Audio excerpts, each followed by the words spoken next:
Mark Wilson, Getty Images file photo. Scott Pruitt's tenure has also drawn the scrutiny of journalists, environmentalists and other members of the public who have filed thousands of FOIA requests with the EPA since Pruitt has taken office and attempted to unravel environmental rules put in place by the previous administration.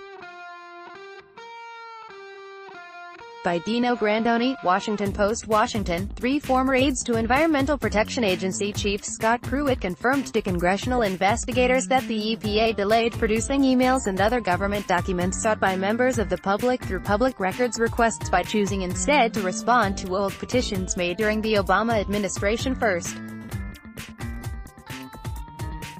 The so-called first-in, first-out tactic for requests made through the Freedom of Information Act is yet another example of the EPA restricting what records make their way into the public eye since Pruitt has taken office. That public records policy was described in a letter sent Monday to Pruitt by Rep. Elijah E. Cummings, DMD, the top Democrat on the House Oversight Committee, which requested documents from the administrator.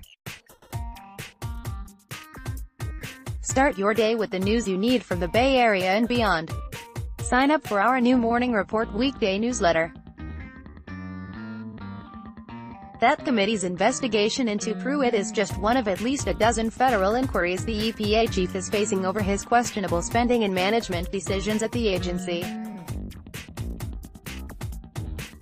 His tenure has also drawn the scrutiny of journalists, environmentalists and other members of the public who have filed thousands of FOIA requests with the EPA since Pruitt has taken office and attempted to unravel environmental rules put in place by the previous administration.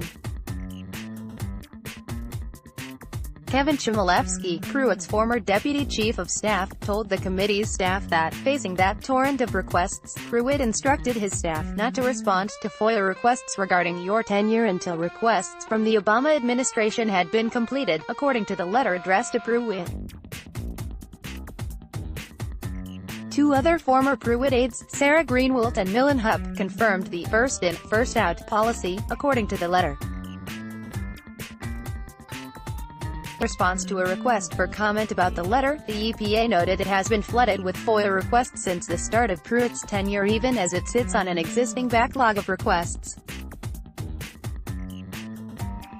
Since the beginning of this administration, EPA has seen a dramatic increase in FOIA requests as compared to the last administration, including a nearly 200% increase in the administrator's office alone, and the agency is working to release them in a timely manner, EPA spokeswoman Kelsey Daniel said. When Administrator Pruitt arrived at EPA he inherited a backlog of FOIA requests, some dating back to 2008, and over the last year and a half EPA has worked tirelessly to clear this backlog. Daniel added it will respond to details of the letter through the proper channels. According to Cummings, both Justice Department guidelines and the EPA's own FOIA regulations call for the agency to complete simpler requests ahead of more complex ones, instead of just tackling them in the order they are received. Greenwald, at one time Pruitt's senior counsel, objected to the first-in, first-out policy. A better way to handle the flood of FOIA requests, she told the committee according to the letter, was to evaluate them as they come in, recognizing that some FOIAs are larger than others and more time-consuming and more complicated than others. Both Greenwald and Hupp left their jobs at the EPA last week. Beyond the first-in, first-out policy, Pruitt's political appointees also sought to tighten the reins over public records requests by reviewing them personally. Jonathan Newton, an attorney advisor at the agency, told FOIA coordinators in a June 2017 email to send pending releases for review to 3 political appointees at least 48 hours before the release. The 3 Pruitt aides tasked with scrutinizing the responses were his chief of staff, Ryan Jackson, then his top communications officer, Liz Bowman, and another EPA spokeswoman at the time, Amy Graham. A month later, Jackson issued a memo to the heads of 6 EPA offices to implement a pilot project, centralizing the completion of many FOIA requests in the Office of General Counsel. Some FOIA requesters, like the Sierra Club, have had to sue the EPA to get documents released. A cache of emails released to the environmental group helped fuel news stories about Pruitt.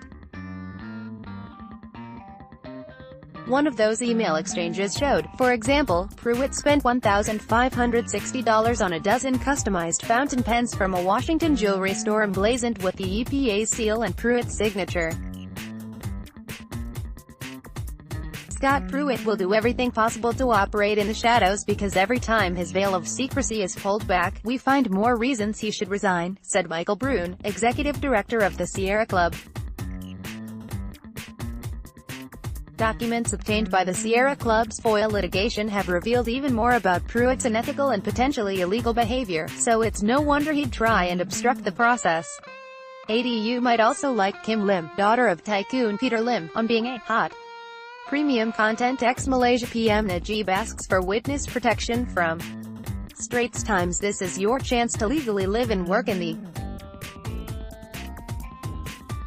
U.S. green card. Pre-check 3 reasons Singaporeans should apply for HSBC's HSBC Bank. Speed up your PlayStation console easily with Hardware Zone. The Huawei Mate 20 Pro may sport a bigger OLED display. Hardware Zone. Carolyn hacks 20% tip only if the waiter washes.